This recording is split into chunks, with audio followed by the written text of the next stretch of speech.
Hello everyone. Welcome to For Nurses Preparation YouTube channel. I am Neeraj Kumar Kathal.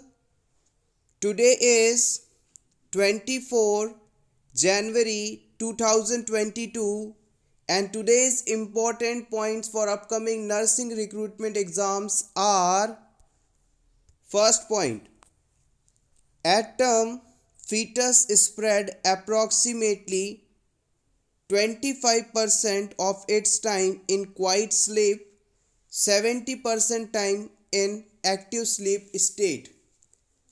जब foetus delivery के आसपास होता है यानी टर्म प्रेगनेंसी पर होता है तो उस समय वो अपने लाइफ का मैक्सिमम टाइम यानी 70% जो है एक्टिव स्लीप स्टेट में बिताता है, जबकि 25% टाइम क्वाइट स्लीप स्टेट में बिताता है। नेक्स्ट, प्रेगनेंसी को हम 3 ट्राइमेस्टर्स में क्लासिफाई कर सकते हैं। फर्स्ट ट्राइमेस्टर ऑफ प्रेगनेंसी का मतलब है प्रेगनेंसी की शुरुआत से लेकर पहले 12 सप्ताह का समय, और इस ड्यूरेशन के अंदर 1 kg वेट गेन देखा जाता है। नेक्स्ट, सेकेंड ट्राइमेस्टर का मतलब है 13 सप्ताह से लेकर 28 सप्ताह की प्रेगनेंसी, और इसमें टोटल 5 kg वेट गेन होता है। थर्ड आता है, थर्ड ट्राइमेस्टर का मतलब है 29 सप्ताह की प्रेगनेंसी से लेकर बच्चे के जन्म होने तक का समय, और इस पीरियड में भी लगभग 5 kg वेट गेन देखा जाता है। तो हम कह सकते हैं कि एक वुमेन में पूरी प्रेगनेंसी के दौरान लगभग 11 से 12 kg वेट गेन होता है।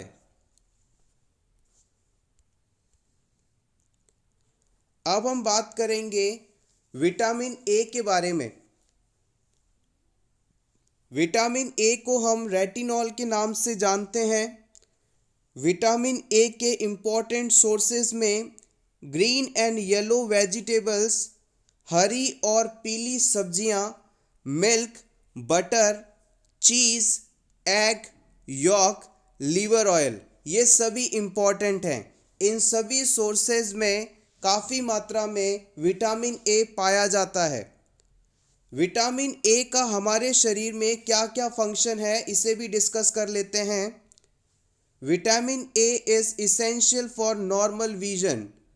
प्रीवियस एग्जाम में इसे पूछा भी गया है कि विटामिन ए का सबसे इम्पॉर्टेंट फंक्शन क्या है, तो आप बताएंगे ये नॉर्मल विजन के लिए सबसे ज़्यादा ज़रूरी विटामिन माना जाता है। सेकंड है maintain healthy epithelium and glandular tissue. ये हमारी बॉडी की इंटरनल लाइनिंग, इंटरनल मेम्ब्रेन जो कि एपिथेलियम होती है उसे और ग्लैंडुलर टिश्यूज़ को मेंटेन करता है, हेल्दी रखता है। इसके अलावा विटामिन ए का एंटी इन्फेक्टिव रोल भी है, यानी ये हमारी इम्यूनिटी को मजबूत करता है, हमें इन्फेक्शन से बचाता है।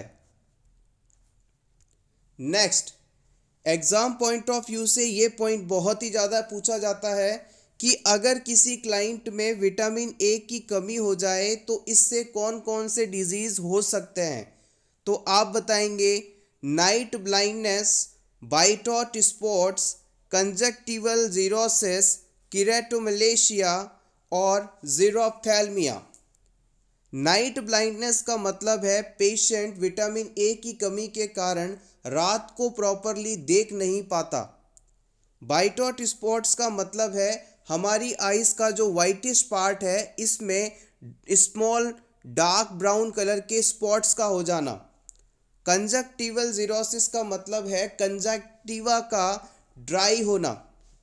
कीरेटोमलेशिया का मतलब है कि हमारे जो आई का किरोटो वाला पार्ट है उसके अंदर ड्राइनेस होना। और जीरोप्थेल्मिया का मतलब है कि आइस का ड्राई होना। आप चाहें तो इसका स्क्रीनशॉट ले सकते हैं।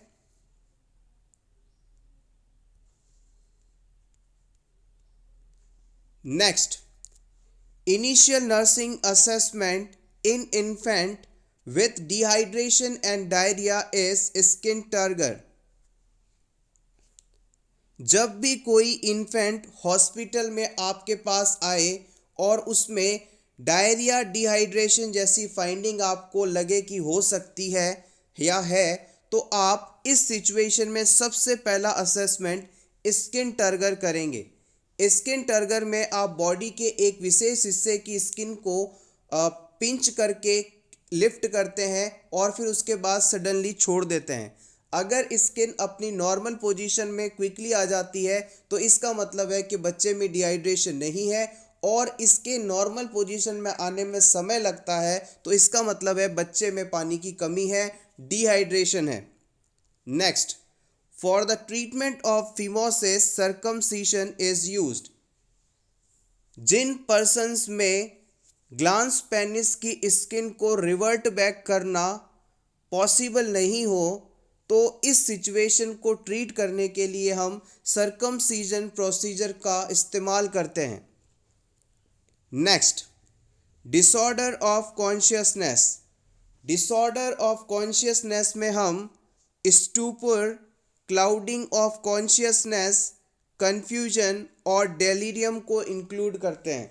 4 इंपॉर्टेंट डिसऑर्डर्स हैं जो कि कॉन्शियसनेस से संबंधित हैं: stupor, clouding of consciousness, confusion और डेलीरियम। इनके बारे में आगे हम डिस्कस करेंगे। सबसे पहले बात करते हैं कन्फ्यूजन की। Confusion is a disturbance of orientation, place, person and time. अगर कोई व्यक्ति प्लेस, पर्सन और टाइम के लिए डिसओरिएटेड है तो इसको आप कन्फ्यूजन कहेंगे। अगर पेशेंट हॉस्पिटल में है और आप उससे पूछते हैं कि भाई आप कौन हो, या उसके रिलेटिव को दिखा के पूछते हैं कि ये कौन है, आप कहाँ पर हो, ये सब बातें अगर पेशेंट क्लियरली नहीं बोल पाता तो हम मानेंगे कि उसके ओरिएंटेशन में डिस्टर्बेंस है और पेशेंट जो है कंफ्यूज्ड है। Next important, simplified partograph contains following information. Labour की प्रोग्रेस को चेक करने के लिए हम एक ग्राफ पेपर का इस्तेमाल करते हैं, एक पेपर का इस्तेमाल करते हैं। इसे हम पार्टोग्राफ के नाम से जानते हैं। और एक सिंप्लीफाइड पार्टोग्राफ में ये 9 इम्पॉर्टेंट चीज़ें आपको देखने को मिलती हैं। आप चाहें तो इसका स्क्रीनशॉट ले सकते हैं। सबसे पहले identification data of pregnant women. जिस वुमेन का पार्टोग्राफ है उसका नाम और उसकी पर्सनल डिटेल्स, उसकी आइडेंटिफिकेशन डाटा इस पर मेंशन्ड होती है। उसके बाद सेकंड नंबर पर सबसे इम्पॉर्टेंट फीटल हार्ट रेट, बच्चे की हार्ट रेट कितनी है इसे मेंशन किया जाता है। थर्ड आता है condition of amniotic fluid.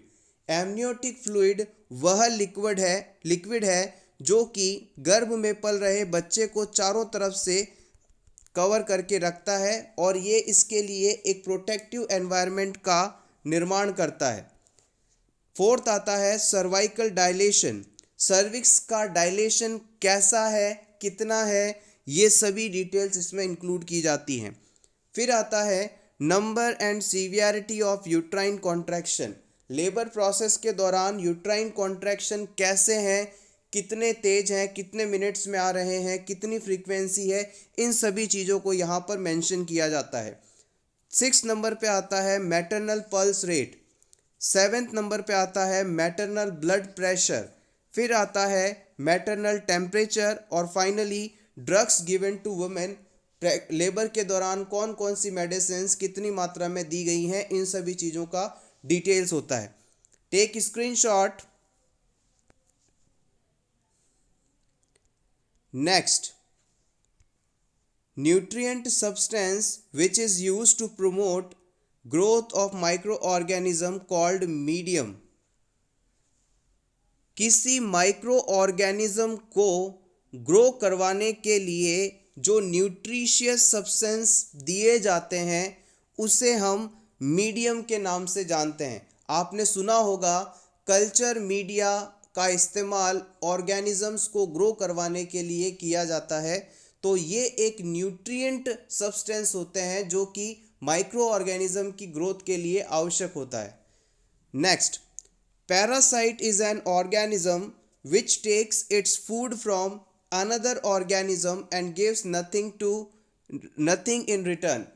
Parasite जो हैं वह जीव होते हैं जो कि अपनी आवश्यकता यानी अपने न्यूट्रिशन को किसी और जीव से लेते हैं, लेकिन उसे इसके बदले में कुछ देते नहीं हैं। काफ़ी मतलबी होते हैं ये, और ऐसी ही चीज़ों को पैरासाइट कहा जाता है, परजीवी कहा जाता है। Next, first case of AIDS found in USA in 1981। AIDS का पहला केस यूएसए में पाया गया था 1981 के अंदर।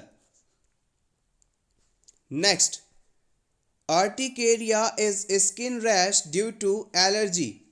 आर्टिकेरिया एक स्किन रैश है जो कि एलर्जी कंडीशन में देखने को मिलता है। The maximum dilation of antibody in a serum which react with its specific antigen known as titer। Previous exam में इसे पूछा गया है कि टाइटर क्या होता है। एक बार फिर से रिपीट करते हैं, maximum dilution of antibody in serum which will react with its specific antigen known as titer।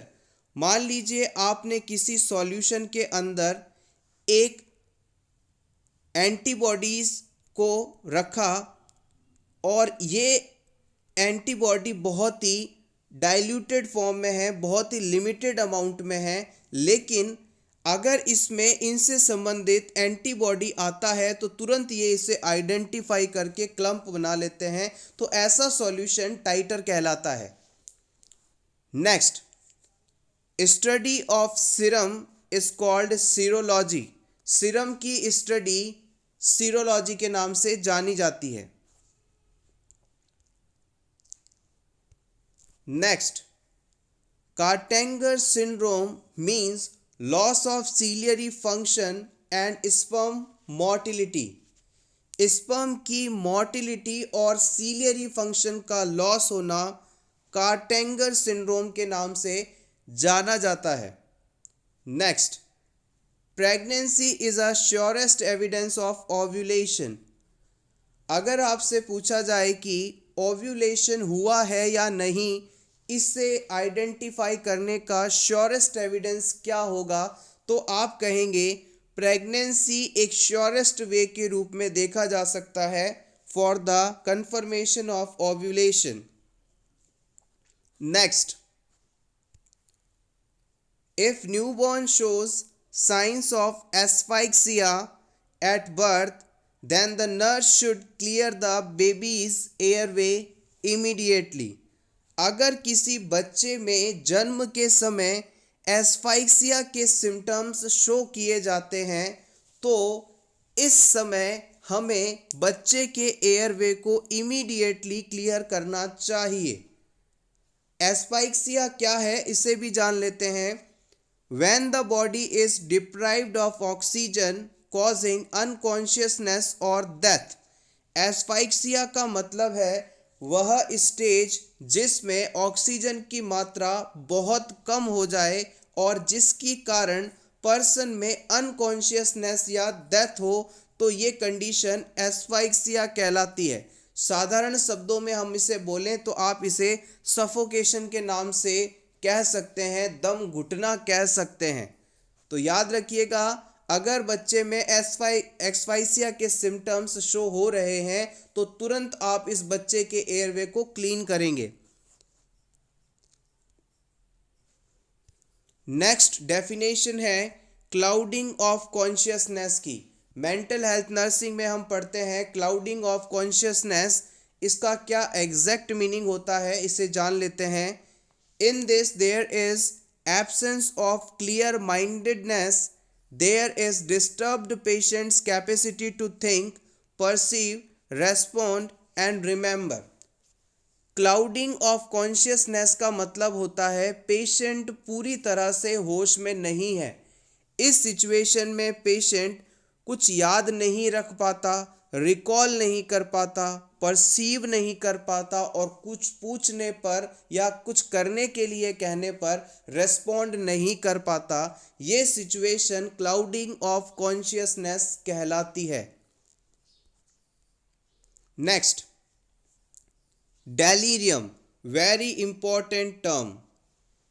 It consists of certain features like clouding of consciousness, illusion, disorientation, restlessness and hallucination. Delirium एक बहुत ही broad term है जिसमें आपको ये 5 important characteristics देखने को मिलेंगे। सबसे पहले क्लाउडिंग ऑफ कॉन्शियसनेस, इल्यूशन का मतलब है मिस इंटरप्रिटेशन ऑफ स्टिमुलाई, किसी भी स्टिमुलाई को गलत परसीव करना। डिसओरिएंटेशन, रेस्टलेसनेस एंड हेल्यूसिनेशन, ये सभी फाइंडिंग्स आपको डेलीरियम के पेशेंट में देखने को मिलेगी।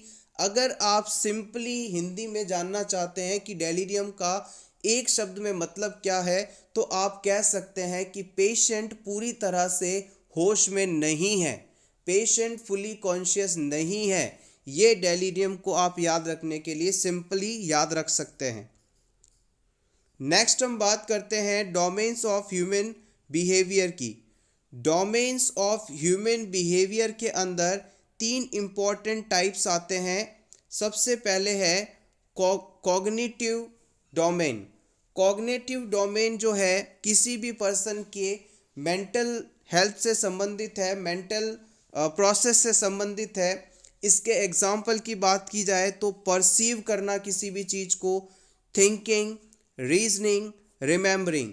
तो याद रखिएगा, जहाँ कहीं भी आपको कॉग्निटिव शब्द देखने को मिले तो तुरंत आप पर्सन की मानसिक क्षमता के बारे में सोचेंगे, यानी कि पर्सन कितना सोच सकता है, उसकी रीजनिंग पावर कैसी है, वो उसकी याददाश्त कैसी है। ये सभी जो हैं कॉग्निटिव के अंतर्गत आने वाली चीज़ें हैं।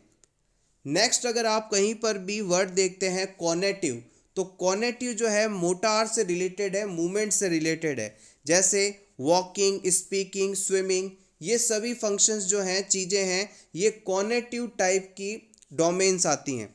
नेक्स्ट, अगर आपको कहीं पर अफेक्टिव डोमेन लिखा मिले, अफेक्ट लिखा मिले, तो इसका मतलब है ये पेशेंट के इमोशन से संबंधित है, पेशेंट की भावनाओं से संबंधित है। जैसे कि पर्सन को खुशी होती है, दुख होता है, गुस्सा आता है, ये सभी भाव हैं और ये सभी अफेक्टिव डोमेन के अंतर्गत आने वाली चीज़ें हैं। आप चाहें तो इसका स्क्रीनशॉट ले सकते हैं, cognitive, cognitive, affective.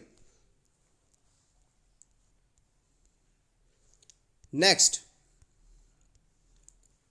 in stage 0 cervical carcinoma, the neoplastic changes involves whole epithelium but the basement remains intact.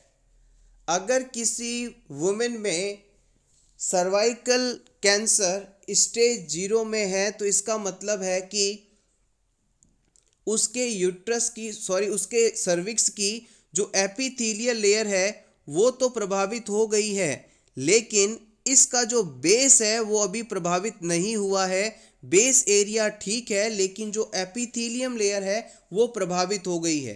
तो याद रखिएगा, स्टेज 0 सर्वाइकल कैंसर के अंदर वुमन के सर्विक्स की जो एपिथेलियम है वो तो प्रभावित हो जाती है, लेकिन जो बेस है इसका वो इंटैक्ट रहता है। This is stage 0। Next term, haematuria. Haematuria का मतलब है ब्लड इन यूरिन, यूरिन में ब्लड की प्रेजेंस हीमेचूरिया कहलाती है। Next, dysuria. डिसयूरिया का मतलब है painful urination, painful urination. Next, ACTH। ACTH का मतलब है एड्रीनोकॉर्टिकोट्रोपिक हार्मोन।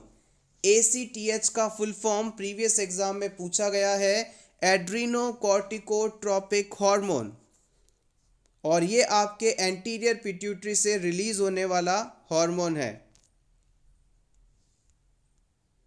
Next, thalassaemia.